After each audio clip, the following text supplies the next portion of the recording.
నా పేరు Srikanth. First time మీరు మన ఛానల్ చూస్తుంటే సబ్స్క్రైబ్ చేస్తారని మనస్ఫూర్తిగా కోరుకుంటున్నాను. ఇప్పుడు మీకు వైఎస్ఆర్సీపీ పార్టీ తరఫున ఒక అద్భుతమైనటువంటి జాతి రత్నాన్ని మీ ముందు ఇప్పుడు నేను చూపించబోతున్నా. ఈ జాతి రత్నం మామూలు జాతి రత్నం కాదు. ఎందుకంటే ఫస్ట్ టైం ఎమ్మెల్యేగా గెలిచాడు, అది కూడా కూటమి యొక్క వేవును తట్టుకొని గెలవటం జరిగింది. అయితే పాపం మన అక్కడ ఆ నియోజకవర్గం వైసీపీకి కంచుకోట లాంటి నియోజకవర్గం కావటం వల్ల అక్కడ ప్రజలు తెలిసి తెలియక ఈయన ఎన్నుకున్నారని ఇప్పుడు తలలు బాదుకుంటున్నారు. ఎందుకంటే పేదవాడు తినేటువంటి 5 రూపాయల భోజనాన్ని ముష్టితో పోల్చినటువంటి ఒక ఘనాపాట్యుడు వైసీపీకి జాతి రత్నం ఆయన ఈ మధ్య ఎలుగొండ ప్రాజెక్ట్ని పూర్తి చేసి దాన్ని జాతికి ఇనాగ్రేషన్ చేయటం మొదలుపెట్టేసరికి ఇప్పుడు ఆయన ఒక్కసారిగా బయటకు వచ్చేస్తున్నాడు. ఎందుకో తెలుసా? ఈ ఎలుగొండ ప్రాజెక్టు కానీ కూటమి ప్రభుత్వం కంప్లీట్ చేసి నీళ్ళు ఇచ్చిందని కానీ వెళ్తే ఫస్ట్ దెబ్బ పడేది ఆయన నియోజకవర్గంలోనే. అందుకని చెప్పేసి ఎట్లా ఒకట దీని క్రెడిట్ని మనం కూడా కొంత పంచుకోవాలనే ఉద్దేశంతో ఊళ్ళో పెళ్ళికి కుక్కల రావుడు చేసినట్టు ఈయన మీడియా ముందుకు వచ్చి నానా రచ్చ చేస్తున్నాడు. అయితే ఈయనకి తెలియనటువంటి సబ్జెక్టు, ఈయన ఎంత రాజకీయ పరిజ్ఞానం కలిగినటువంటి వాడో మీకు ఇప్పుడు ఒక వీడియో చూపిస్తాను. ఆయన మాటల్లోనే అర్థమైద్ది. ఈయనకి ఏమీ తెలియనటువంటి శుద్ధపూస. ఏదో ఆ నియోజకవర్గంలో వైసీపీ తరఫున ఎవరు నిలబెట్టినా గెలుస్తారనుకున్న క్రమంలో అక్కడ ఏం నిలబెట్టడం జరిగింది. మామూలుగా నియోజకవర్గంలో ఒకసారి పోటీ చేసిన అభ్యర్థిని మళ్ళీ ఇంకోసారి జగన్మోహన్ రెడ్డి అక్కడ దింపడు, అభ్యర్థిని మార్చి దింపుతాడు. ఈ క్రమంలో మనోడికి అదృష్టం వరించింది.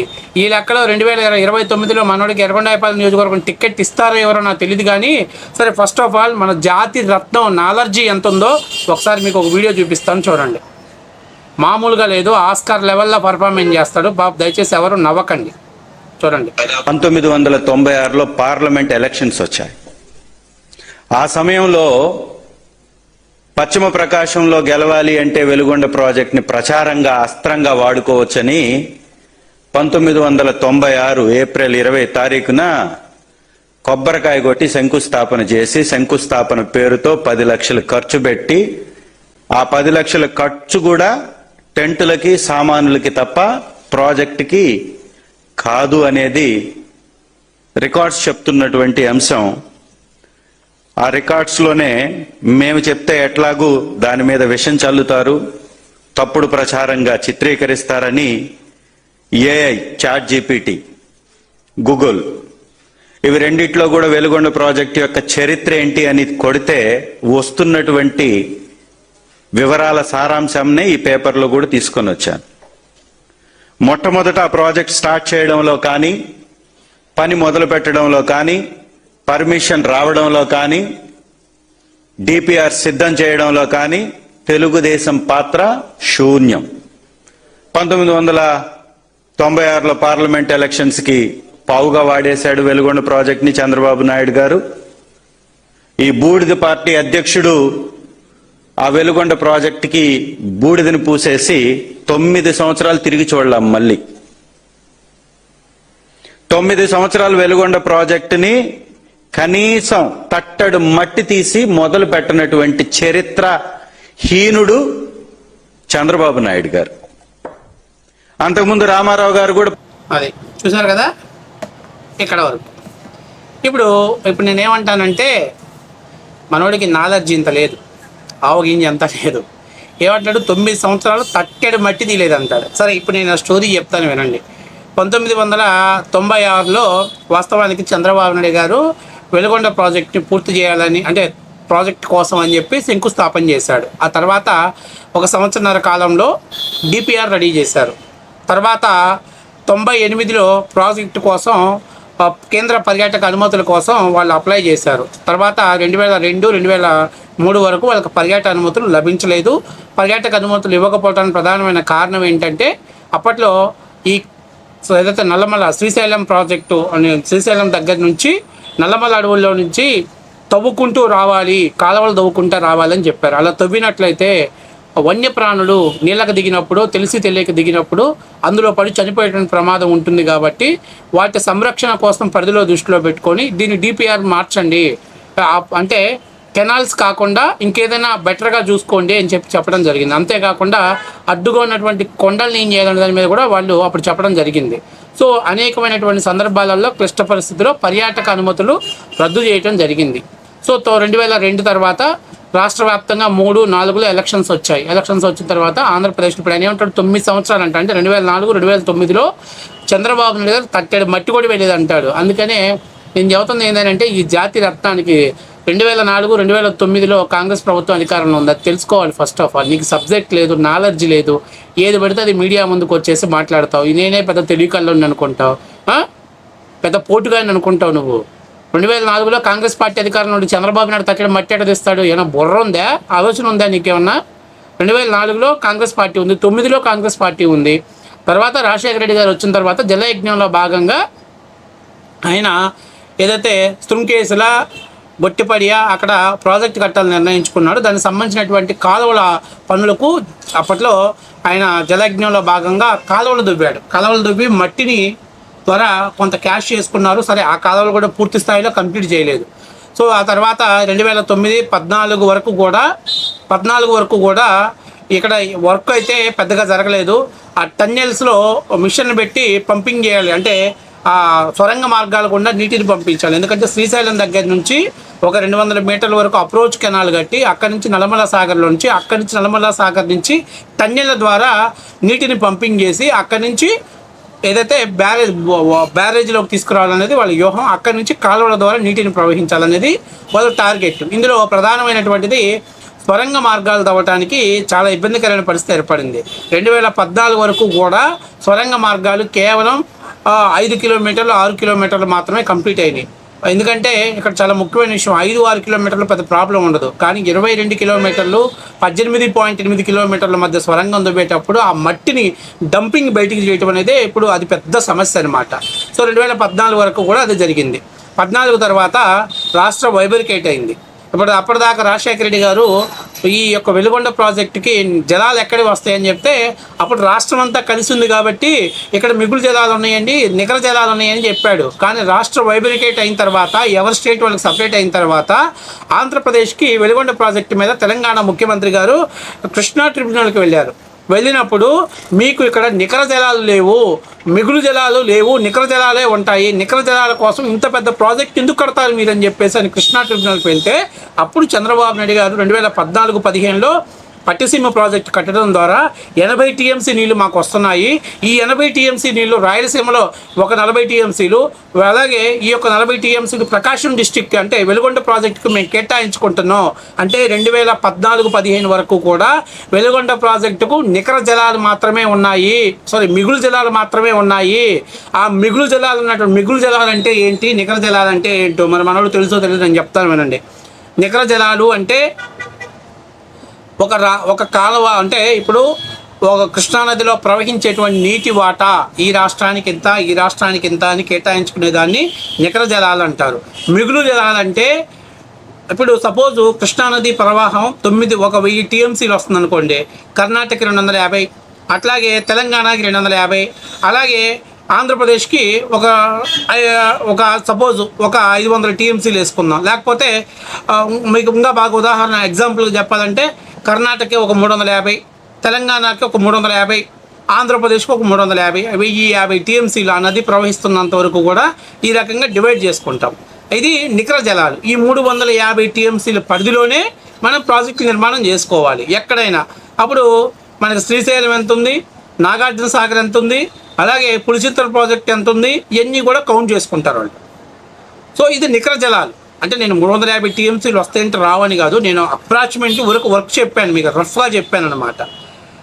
ఇప్పుడు మిగులు జలాలు అంటే ఏంటనంటే ఈ 1050 టీఎంసీ నీళ్ళను దాటి ప్రవహించింది చూశారు, దాన్ని మిగులు జలాలు అంటారు. అంటే వర్షాలు ఎక్కువగా పడటం వల్ల ఇప్పుడు సపోజు 1050 టీఎంసీలు కాస్త 1600 టీఎంసీలు వచ్చింది అనుకోండి, అప్పుడు 450 టీఎంసీలు ఎక్స్ట్రా వచ్చింది కదా. ఆ 450 టీఎంసీలు కర్ణాటక ఎక్కడ ప్రవాహంలో వచ్చాయి, సపోజ్ కర్ణాటక దాటి వచ్చాయనుకోండి, కర్ణాటక దాటి వస్తే ఆంధ్రప్రదేశ్కి 200 టీఎంసీలు, అలాగే తెలంగాణకి 150 టీఎంసీలు, 200 టీఎంసీలు, పైన కర్ణాటకకి మిగిలిన రిమైనింగ్ 50-60 టీఎంసీలు వాడుకునేటువంటి అవకాశం ఉంటుంది. ఇది మిగులు జలాలు.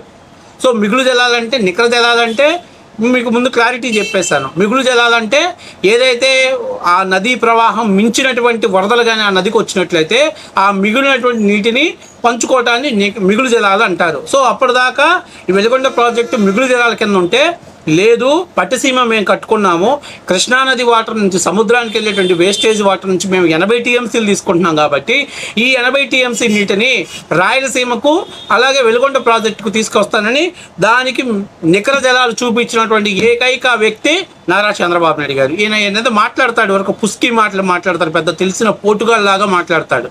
సరే, 2014 నుంచి 2019 వరకు ఈ ప్రాజెక్టుకి చంద్రబాబు నాయుడు గారు ఎన్ని డబ్బులు కేటాయించారు అనేటువంటిది ఒకసారి మనం చూద్దాం. నేను తెలుగుదేశం పార్టీ వాళ్ళు ఇచ్చిన డేటా నేను చదవను, వైఎస్ఆర్సీపీ పార్టీ ఇచ్చిన డేటా నేను చదవను. ఇప్పుడు నేను ఏం కొట్టానంటే సేమ్ మీరు కూడా ఇదే కొట్టండి. వెలుగొండ ప్రాజెక్టుకు 2014 నుంచి 2019 వరకు ఎన్ని నిధులు కేటాయించారు, ఎంత పని చేశారు అనేటువంటిది గూగుల్లో ఉన్నటువంటి ద్వారా కొడితే అందులో చెప్తుంది 2014 నుంచి 2019 అంటే చంద్రబాబు నాయుడు గారి హయాంలో ఆంధ్రప్రదేశ్ ప్రభుత్వం పోలం సుబ్బయ్య వెలుగొండ ప్రాజెక్టుకు 1373 కోట్ల రూపాయలు కేటాయించగా అందులో 1319 కోట్ల రూపాయలని ఖర్చు చేయడం జరిగింది. అంటే దాదాపుగా 96% ఖర్చు చేశారు. ఆయన ఏమంటాడు గూగుల్లో 100 రూపాయలు కూడా చేయలేదు. ఎవడికి చెప్తావు ఈ గూగుల్ ఏ మాటలు? పిచ్చోళ్ళమా మేము?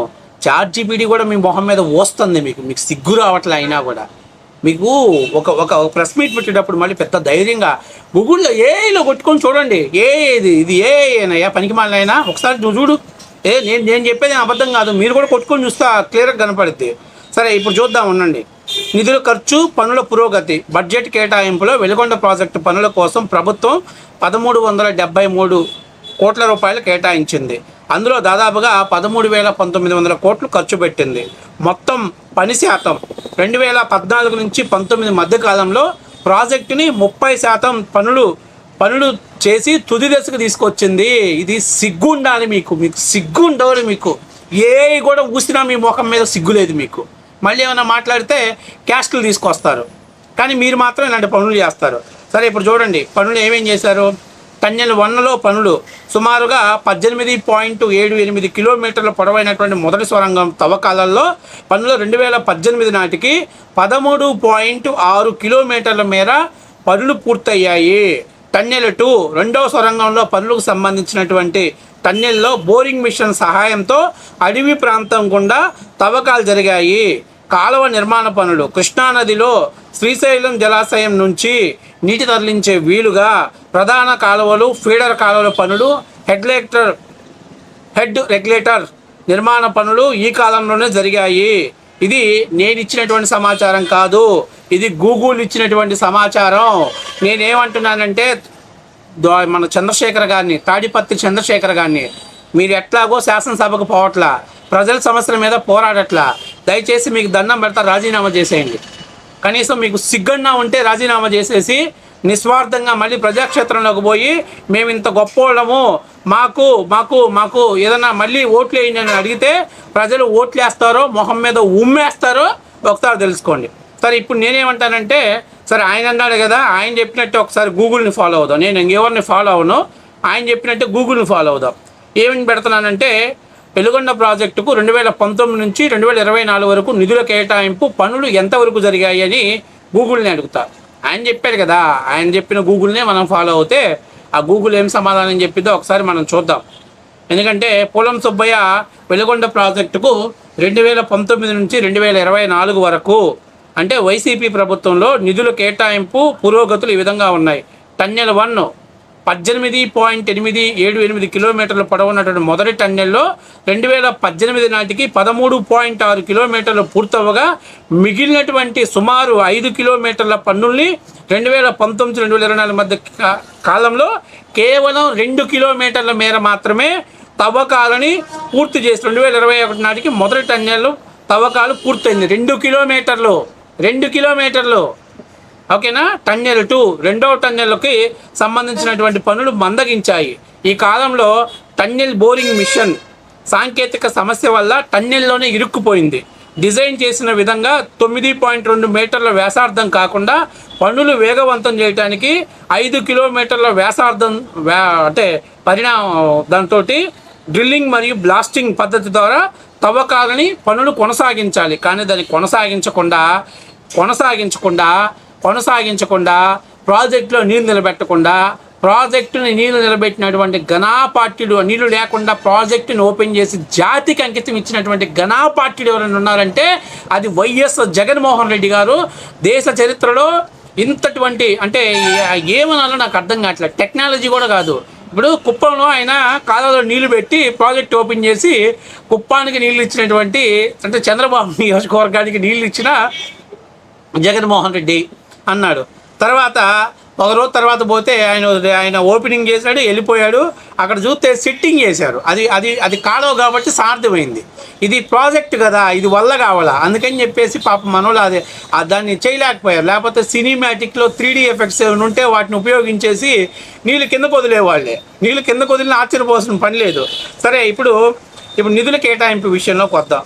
అంటే కేవలం అసలు జగన్మోహన్ రెడ్డి నిధులు ఎంత కేటాయించాడో తెలుసండి? 9 కేటాయించడమే 4,000 కోట్లు కేటాయించాడు. కానీ ఖర్చు చేసింది కేవలం 700 కోట్లు ఖర్చు పెట్టాడు. ఆ 700 కోట్లు కూడా 100 కోట్లు ఆయన ఇనాగ్రేషన్ చేసినప్పుడు దాన్ని సెట్టింగ్ వేయడానికి సరిపెట్టుకున్నాడు. సిగ్గు లేకపోతే సార్, ఇదిగో నేను అడగాల్సిన పనిలే, అడిగితే చెప్తుంది. మీరు ఏం పనులు చేశారు, ఎంత పనులు చేశారు అనేది చెప్తుంది. ఇప్పుడు నేనేమంటున్నానంటే 2024 నుంచి, ఎందుకంటే కొత్త ప్రభుత్వం వచ్చింది కదా, 24 నుంచి 26 వరకు ఇప్పుడు కొడదాం, దాని చరిత్ర బయటకు వస్తుంది.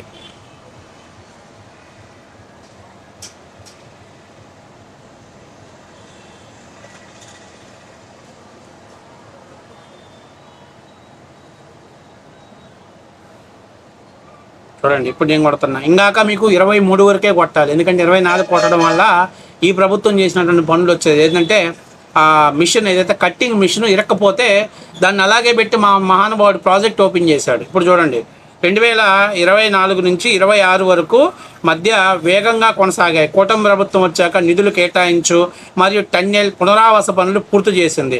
ప్రాజెక్టు దశను 2026 ఆగస్టుకి ప్రారంభించడానికి సిద్ధంగా ఉంది.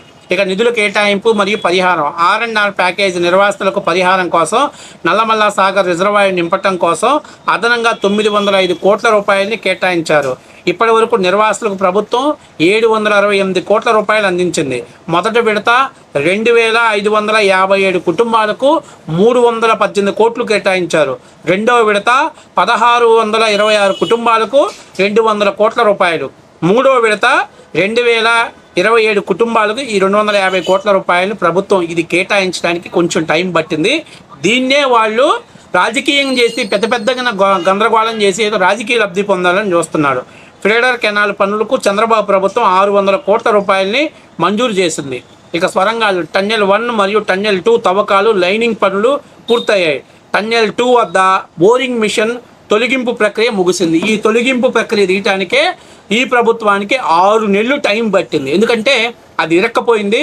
కొండల్లో నుంచి మళ్ళీ దానికి ఒక స్వరంగం వేసి ఆ స్వరంగం నుంచి టన్నింగ్ మిషన్ తీయడం జరిగింది. దానికోసం మన నీటిపారుదల శాఖ మంత్రి నిమ్మల రామానాయుడు గారు దాని మీద ఒక ప్రత్యేకమైన శ్రద్ధ పెట్టి చేశాడు. ఈరోజు నేను ఏమంటున్నానంటే, ఊరికే మీడియా ముందుకు వచ్చి సొల్లు మాటలు మాట్లాడి చెత్త మాటలు మాట్లాడే వాళ్ళకి ఇది ఈరోజు కొంచెం మీకు ఇబ్బందికరంగానే ఉంటుంది. ఎందుకంటే సిగ్గు లేదు వైసీపీకి అనేది, సిగ్గు అనేది వైసీపీ పార్టీ డిఎన్ఏనే లేదు. సో ఇప్పుడు ఇది మీరు ఎవరైనా సరే ఈరోజు 250 కోట్ల రూపాయలు కూడా పంపిణీ చేశారు, మీరు చెక్ చేసుకోవచ్చు. వాళ్ళ కుటుంబాలకు వాళ్ళకి ఇచ్చారు. అయితే కొంతమంది గ్రామాలు ఖాళీ చేసేటప్పుడు ఖచ్చితంగా వాళ్ళ సెంటిమెంట్ ఉంటుంది. కానీ అది ఒక్క చోటే కాదు, చాలా చోట్ల ఇదే పరిస్థితి. నాగార్జున సాగర్ కావచ్చు, ఇంకెక్కడైనా కావచ్చు. ఎందుకంటే అది గ్రామం అనేది తల్లిలాగా మనకి ఒక ప్రేమ అనుబంధాలు ఉంటుంది. కానీ ఆ త్యాగం దాదాపుగా కొన్ని లక్షల మందికి తాగునీటికి, కొన్ని లక్షల ఎకరాలకు సాగునీటికి అది ఉపయోగపడుతున్నందుకు కూడా వాళ్ళ త్యాగంగా దాన్ని గుర్తింపు చేసుకోవాలని మనస్ఫూర్తిగా కోరుకుంటున్నా. నేను అడుగుతున్నా, చర్చకు వస్తావా లేకపోతే ChatGPTని చూసుకొని మూసుకొని ఇంట్లో కూర్చుంటావా అని చెప్పి నేను ఆయన అడుగుతున్నా. ఇలాంటి సొల్లు మాటలు మాట్లాడితేనే ఆఖరికి గూగుల్ అలాగే ChatGPTలు కూడా మీ మొహం మీద ఉమ్మేసినా కూడా మీకు సిగ్గు అనేదే లేదు. ఇప్పుడు నేను చదివిందంతా కూడా ChatGPTలోనే. ఏదైతే మీరు కొట్టుకొని చూడండి, మీరు 2019 2023 వరకు కొట్టుకోండి. 24 తర్వాత కొత్త ప్రభుత్వం వచ్చిన తర్వాత దానికి యుద్ధ ప్రాతిపదికన మొదలుపెట్టారు. 6 నెలల్లో ఆ మిషన్ తీయాలని చంద్రబాబు నాయుడు టార్గెట్ ఇస్తే రామానాయుడు గారు 3 నెలల్లో తీయాలని చెప్పి అధికారులకు టార్గెట్ ఇచ్చి ఈ ప్రాజెక్ట్ కంప్లీట్ చేయడంలో ఆయన అన్నాడు 10% కూడా చంద్రబాబు నాయుడు లేదని.